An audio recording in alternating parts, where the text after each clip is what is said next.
Merhaba arkadaşlar, örgü kanalıma hoş geldiniz. Hem kız hem erkek bebekler için yapabileceğiniz kolay ve güzel tığ işi panço yelek yaptım. Bugün bu panço yelek anlatımını sizlerle paylaşmak istiyorum. Manken bebeğimin üzerinde görün istedim arkadaşlar. Bu manken bebeğimin büyüklüğü 3 aylık bebek ölçüsünde. Bakın, yandan bağlamalı yaptım bu şekilde.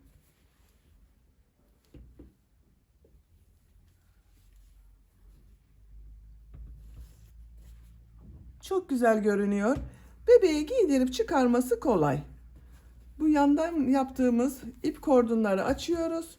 Bakın bu şekilde kolayca bebeğin üzerinden çıkarıyoruz.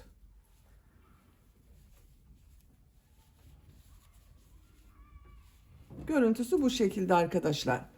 Yelek örgüsüne ön bölümden zincir yaparak başlıyoruz. Ön bölümü bitiriyoruz. Bakın yaka kesimini burada yapıyorum. Ön bölümü bitirdikten sonra arka bölüm örgüsüne devam ediyorum. Bakın omuzlarda dikiş yok arkadaşlar.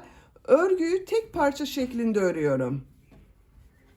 Yanlardan ip kordon yaptım arkadaşlar. Bakın şu şekilde bağlamalı kullanıyoruz. Ben bugün bu yelek anlatımını 3-6 ay arası bebek ölçüsüne göre yapıyorum. Siz tercihinize göre daha büyük de yapabilirsiniz arkadaşlar. Yeni doğan bebek için de yapabilirsiniz. Bebeğiniz yeni doğduğu zaman da bu yeleği kullanabilirsiniz arkadaşlar. 6 aylık bebek de çok rahat kullanır. Yandan bağlamalı olduğu için çok rahat kullanımı var. Siz bu yeleği 1 yaş çocuk için yapmak istiyorsanız 6 zincir fazla başlayabilirsiniz. Bu kenarda yaptığımız trabzanları yine aynı sayıda yaparsınız. Bu 6 trabzanı bu düz trabzanlarda kullanabilirsiniz arkadaşlar. Daha büyük çocuklar için yapmak istiyorsanız bu şekilde daha fazla sayıda zincir yaparak her yaş çocuğunuza yapabilirsiniz. Hem kız hem erkek çocuklar için uygun, yetişkinler için de uygun bir model. Yapacak olduğunuz çocuğun bir kazağına ölçerek yapabilirsiniz arkadaşlar. O zaman daha güzel olur. Yelek örgüsünde iplik olarak ben mavi renkli iplik kullanmayı tercih ettim. Kullandığım iplik üzerinde 100 gram iplikte 240 metre var. Orta kalınlıkta bir iplik. Bu iplikten 1,5 adet iplik kullandım. Bakın ikinci yumak iplikten bu oldu arkadaşlar. Siz daha ince iplik kullanıyorsanız, burada 320-340 metre yazan iplikler kullanıyorsanız bir yumak iplik yeterli olacaktır. Benim kullandığım iplik biraz kalın olduğu için 1,5 adet iplik kullandım. Tığ olarak 5 numara 3 milimetre tığ kullandım. Benim elim çok sıkı değil. Yaptığım tığ işi örgüler yumuşak oluyor. Sizin eliniz sıkıysa 3,5-4 milimetre tığ kullanırsanız çok daha güzel olur. İplik tığı hazırlayalım. Hep birlikte bu kolay ve güzel panço yelek örgüsüne başlayalım. Örgü kanalıma abone değilseniz abone olmayı unutmayın lütfen. İzlediğiniz videolarıma beğeni ve yorumlarınızı da yaparsanız çok sevinirim arkadaşlar.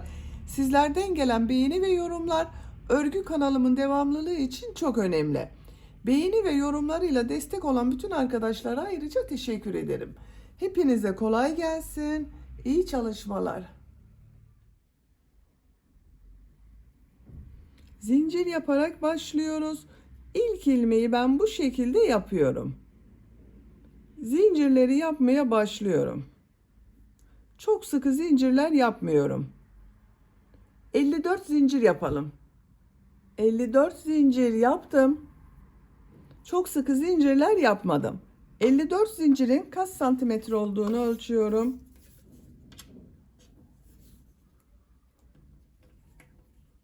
25 santimetre zincir uzunluğu var arkadaşlar. Benim elimin sıklığına göre 25 santimetre için 54 zincir yaptım. Sizin elinizin sıklığına, ip kalınlığına ve tığ numarasına göre daha az veya daha çok sayıda zincir yapabilirsiniz. Bu zincir sayısı yapacak olduğunuz çocuğun büyüklüğüne göre de değişir arkadaşlar. Siz daha büyük çocuklar için yapmak istiyorsanız çocuğunuzun bir kazağına ölçerek yapabilirsiniz. Bu şekilde zincir başlayabilirsiniz. Tığ üzerine iplik alıyorum. Bu sırada zincirler üzerine trabzan yapıyorum. 3 ilmek atlıyorum. 1, 2, 3, 4. ilmeğe trabzan yapıyorum. Zincirler üzerine trabzan yapıyorum.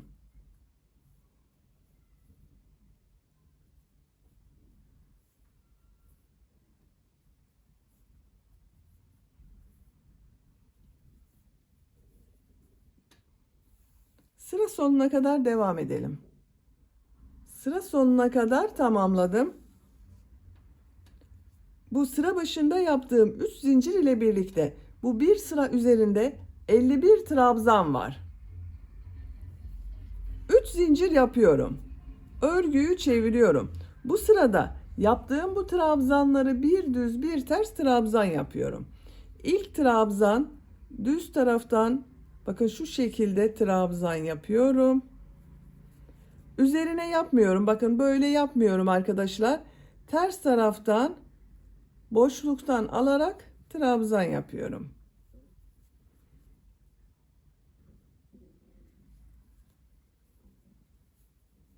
Bir düz bir ters trabzan yapıyoruz.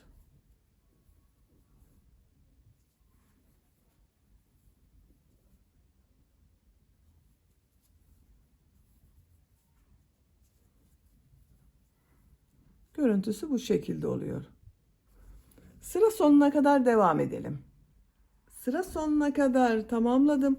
Son trabzanı bakın ilk sırada 3 ilmek atlayarak yaptığım bir trabzan var. Boşluğa takıyorum. Trabzan yapıyorum. Bakın görüntüsü bu şekilde oldu. Üçüncü sıradayım. 3 zincir yapıyorum. Örgüyü çeviriyorum. Bu trabzanları nasıl görüyorsam o şekilde trabzan yapıyorum. Bakın ters tarafta görünüyor. Ters taraftan trabzan yapıyorum. Düz tarafta görünüyor. Düz taraftan trabzan yapıyorum.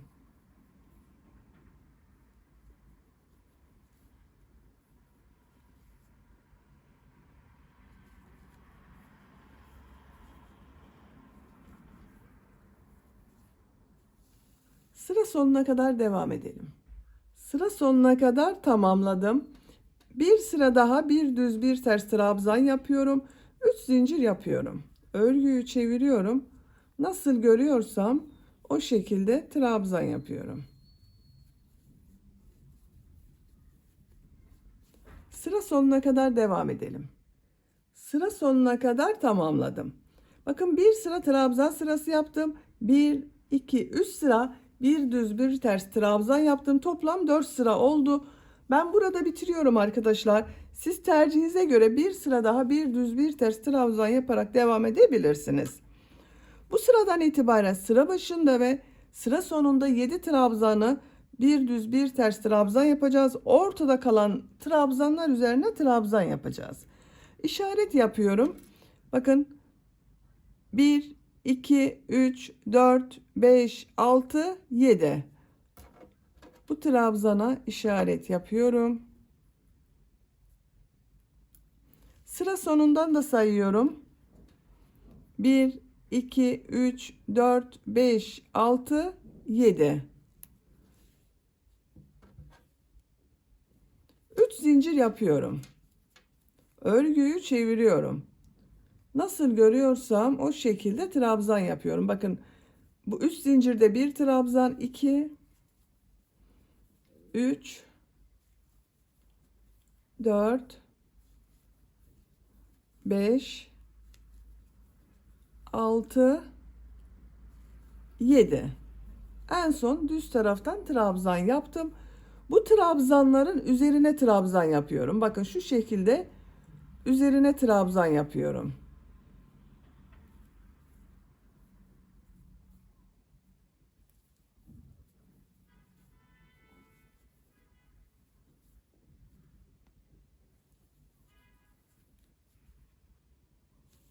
İşaret yaptığımız yere kadar devam edelim. İşaret yaptığım yere kadar trabzan yaptım. Kaç trabzan yaptığımı sayıyorum. 2, 4, 6, 8, 10, 12, 14, 16, 18, 20, 22, 24, 26, 28, 30, 32, 34, 36, 37 trabzan oldu. Bu işaret yaptığım trabzanı bakın. Düz taraftan boşluktan alıp trabzan yapıyorum. Ters taraftan boşluktan alıp trabzan yapıyorum. Nasıl görüyorsam o şekilde trabzan yapıyorum.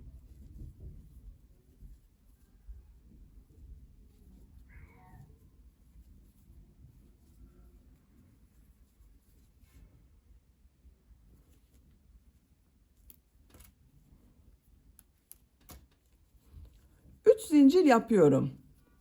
Örgüyü çeviriyorum. İlk 7 trabzanı nasıl görüyorsam o şekilde trabzan yapıyoruz.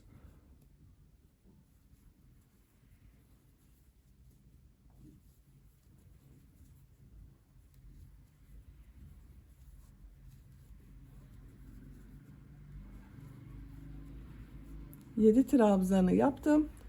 Bu trabzanların üzerine trabzan yapıyorum. Trabzan sırası yapıyorum.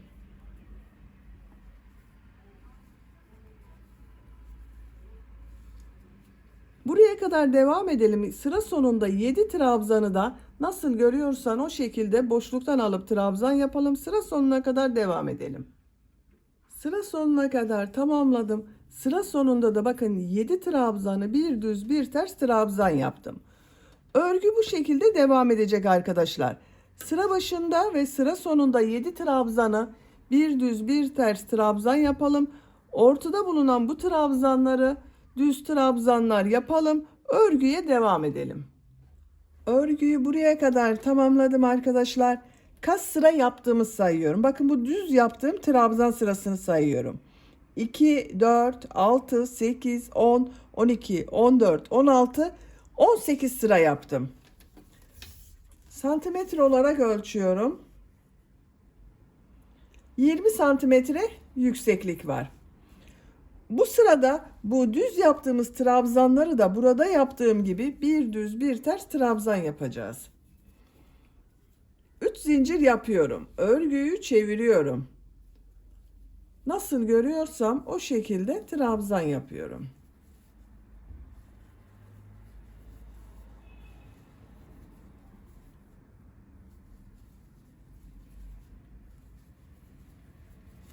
Bakın bu trabzanları da en son bunu düz yaptım arkadaşlar. Bakın bunu ters taraftan trabzan yapıyorum.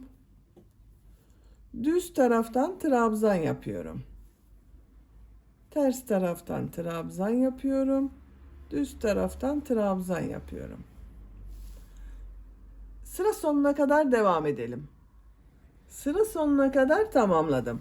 Bu sırada bakın bütün trabzanları bir düz bir ters trabzan yaptım. 3 zincir yapıyorum. Örgüyü çeviriyorum. Nasıl görüyorsam o şekilde trabzan yapıyorum.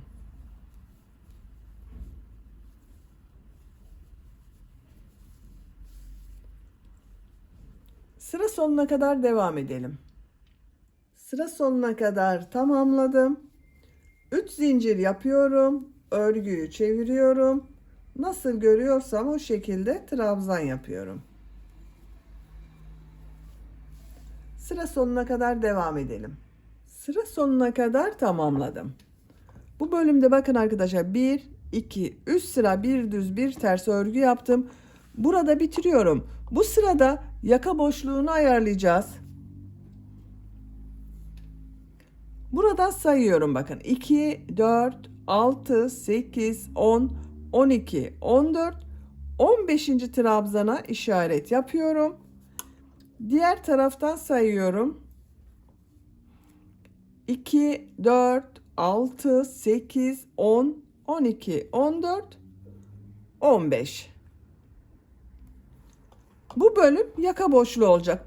Burada kalan trabzanları sayıyorum. 2, 4, 6, 8, 10, 12, 14, 16, 18, 20, 21 trabzan var. 3 zincir yapıyorum. Örgüyü çeviriyorum. Bu işaret yaptığım yere kadar nasıl görüyorsam o şekilde trabzan yapıyorum.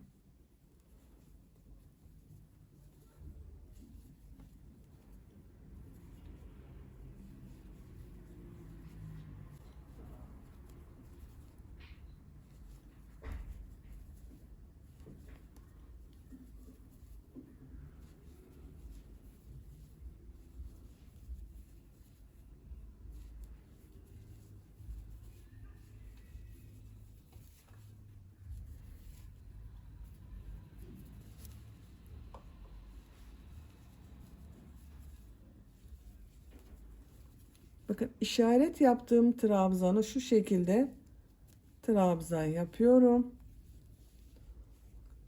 2, 4, 6, 8, 10, 12, 14, 15 trabzan oldu. 3 zincir yapıyorum. Örgüyü çeviriyorum. Buradan geriye dönüyorum.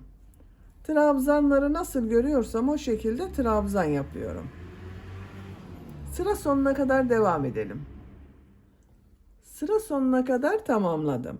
3 zincir yapıyorum. Örgüyü çeviriyorum. Nasıl görüyorsam o şekilde trabzan yapıyorum.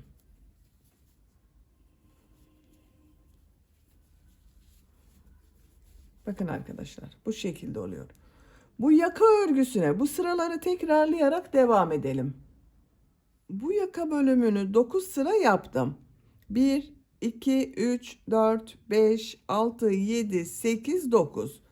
İpliği kesiyorum.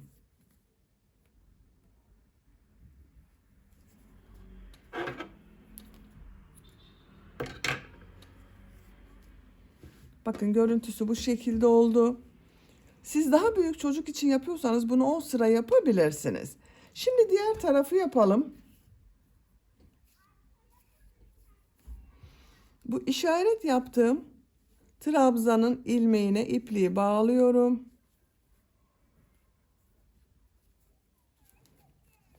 Bakın bu işaret yaptığım trabzandan tığ takıyorum, ilmek yapıyorum.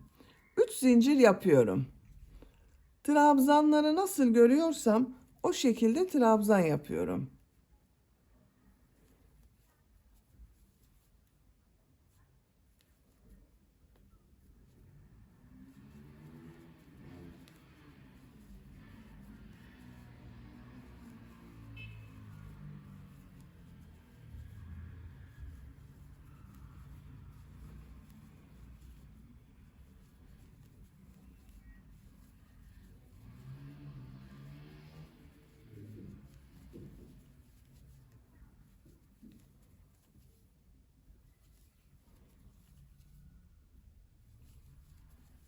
Üç zincir yapıyorum, örgüyü çeviriyorum. Nasıl görüyorsam o şekilde trabzan yapıyorum. Sıra sonuna kadar devam edelim. Sıra sonuna kadar tamamladım. Son trabzan üzerine trabzan yapıyorum. 3 zincir yapıyorum. Örgüyü çeviriyorum. Bir düz bir ters trabzan yapıyoruz yine. Bu yaka bölümünü kaç sıra yaptıysanız arkadaşlar bu yaka bölümü de aynı sayıda yapalım. Bu yaka bölümünü de 9 sıra yaptım. 1, 2, 3, 4, 5, 6, 7, 8, 9. İpliği kesmedim arkadaşlar. 10. sırayı devam edeceğiz. 10. sırayı yaparken bakın burada zincir yapacağız. Bu yaka bölümü ile birleştireceğiz. 3 zincir yapıyorum. Örgüyü çeviriyorum. Nasıl görüyorsam o şekilde trabzan yapıyorum. Buraya kadar devam edelim. Sıra sonuna kadar tamamladım. Burada yaka bölümünün boş bıraktığım ilmekleri sayıyorum. 2, 4, 6, 8, 10, 12, 14, 16, 18, 20, 21 ilmeği boş bıraktım. Buradan da 21 zincir yapıyorum. 21 zincir yapalım. 21 zincir yaptım. Tığ üzerine iplik alıyorum. Bakın şu trabzanı boşluğa takıyorum. Boşluktan alarak trabzan yapıyorum. Nasıl görüyorsam o şekilde trabzan yapıyorum.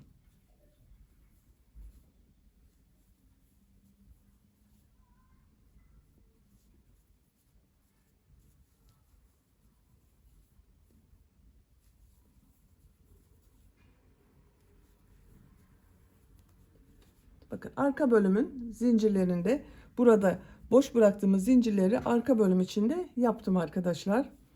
Sıra sonuna kadar devam edelim. Sıra sonuna kadar tamamladım. 3 zincir yapıyorum. Örgüyü çeviriyorum. Nasıl görüyorsam o şekilde trabzan yapıyorum. Zincire kadar devam edelim. Zincire kadar nasıl görüyorsam o şekilde trabzan yaptım. En son trabzan bakın ters tarafta görünen trabzan. Zincirler üzerine trabzan yapıyorum arkadaşlar. 21 zincir yaptım. 21 trabzan yapıyorum.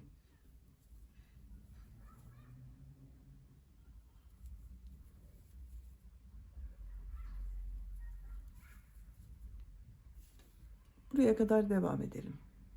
Zincirler üzerine 21 trabzan yaptım.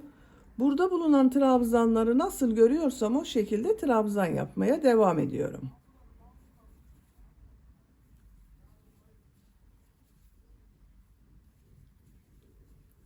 Sıra sonuna kadar devam edelim. Sıra sonuna kadar tamamladım. 3 zincir yapıyorum. Örgüyü çeviriyorum. Nasıl görüyorsam o şekilde trabzan yapıyorum. Buraya kadar devam edelim. Buraya kadar bakın trabzan yaptığım yere kadar bir düz bir ters trabzan yaptım. En son trabzanı düz taraftan trabzan yaptım. Burada da bir düz bir ters yaparak devam ediyoruz. Bu trabzanı bakın ters taraftan trabzan yaptım. Düz taraftan trabzan yapıyorum. Ters taraftan trabzan yapıyorum.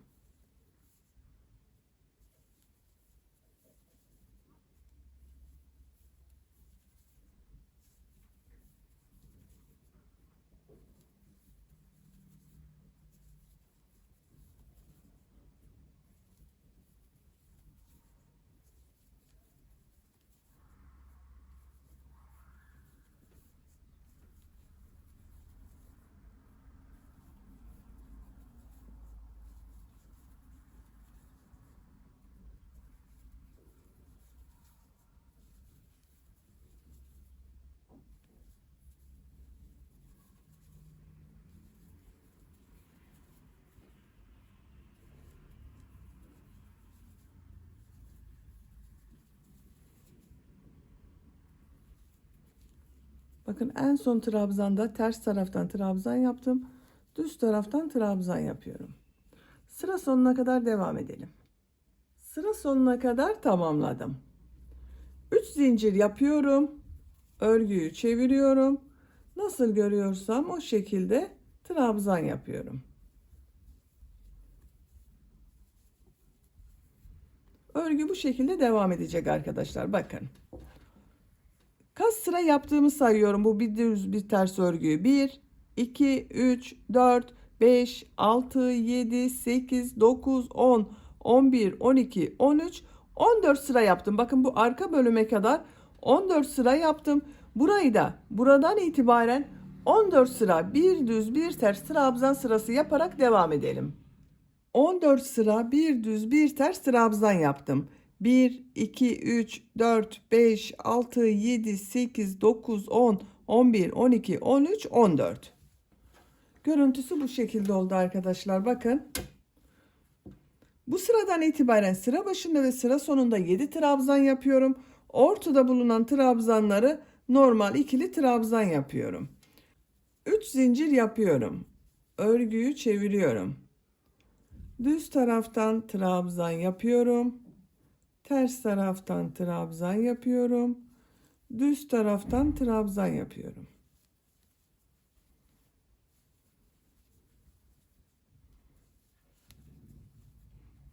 Bir, 2, 3, 4, 5, 6, 7 trabzanı bir düz bir ters boşluktan aldım. Trabzan yaptım. Bu trabzanların üzerine trabzan yapıyorum.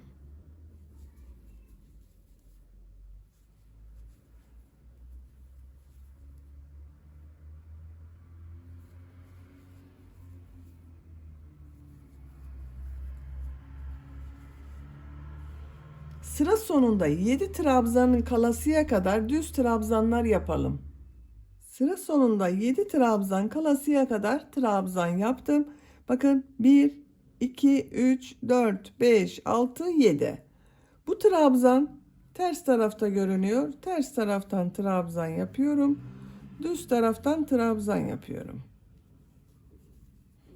Nasıl görüyorsam o şekilde trabzan yapıyorum.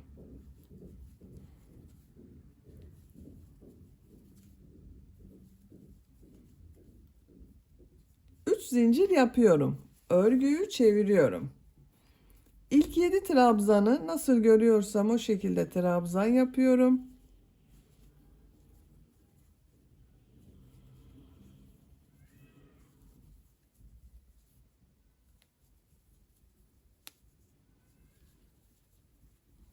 Bu trabzanlar üzerine trabzan yapıyorum.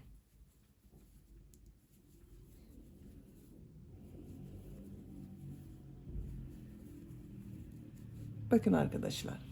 Örgü bu şekilde devam edecek. Sıra başında ve sıra sonunda 7 trabzan yapalım.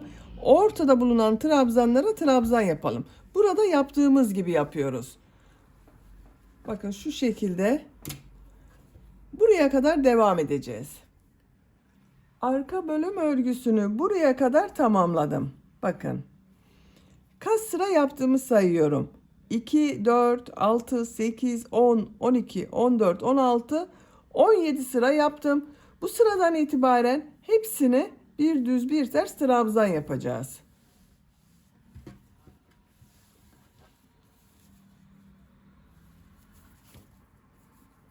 3 zincir yapıyorum. Örgüyü çeviriyorum. İlk 7 trabzanı nasıl görüyorsam o şekilde trabzan yapıyorum.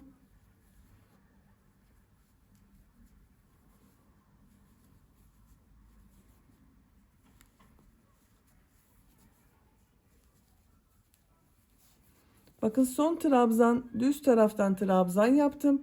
Bu trabzan ters taraftan trabzan yapıyorum.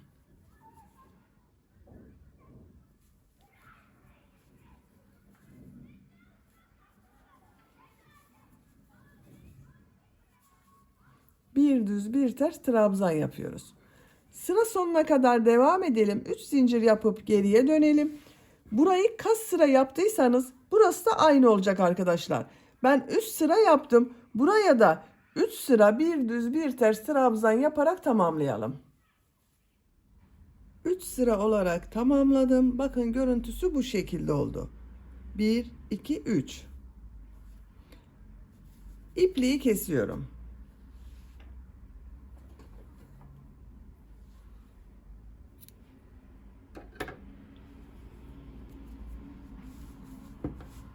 Bakın arka bölümü de bitirdik arkadaşlar. Görüntüsü bu şekilde oldu.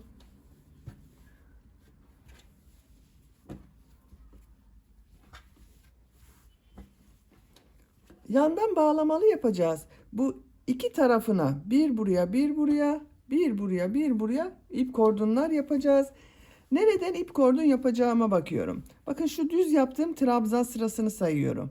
2, 4, 6, 8, 10, 12. sıra. Bakın şuraya işaret yapıyorum.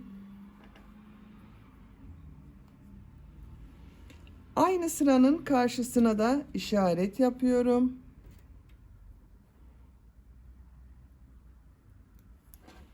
Arkam bölümden de sayıyorum bakın.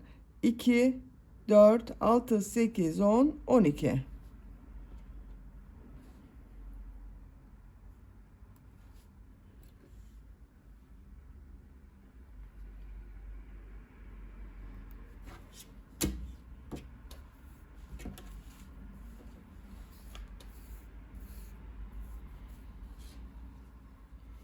Buradan bakın.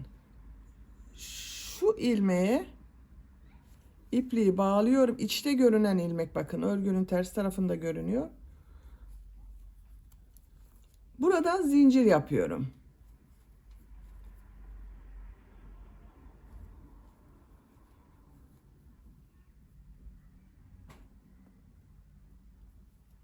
...60 zincir yaptım. 60 zincirin kaç santimetre olduğunu ölçüyorum.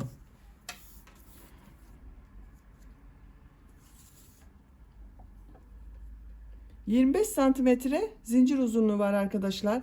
İpliği burada kesiyorum.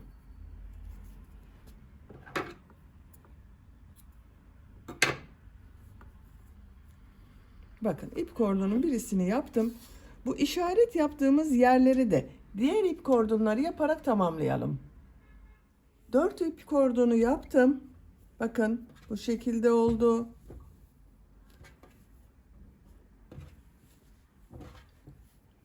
Bağlamalı olarak kullanabiliriz.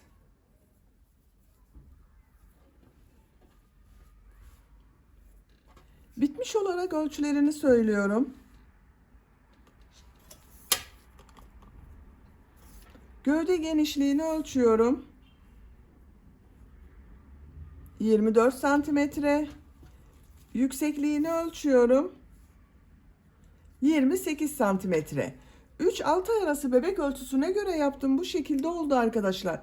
Manken bebek üzerinde gösteriyorum. Bakın bebek üzerinde nasıl göründüğünü görmeniz için şu şekilde giydirmesi kolay. Panço yelek oldu.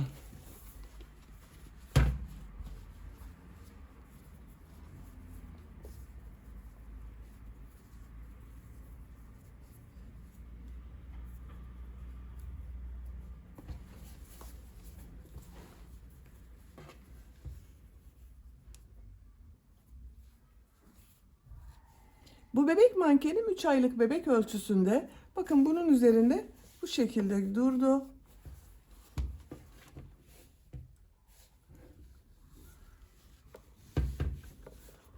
Beni dinlediğiniz ve izlediğiniz için hepinize çok teşekkür ederim. Örgü kanalıma abone değilseniz abone olmayı unutmayın lütfen.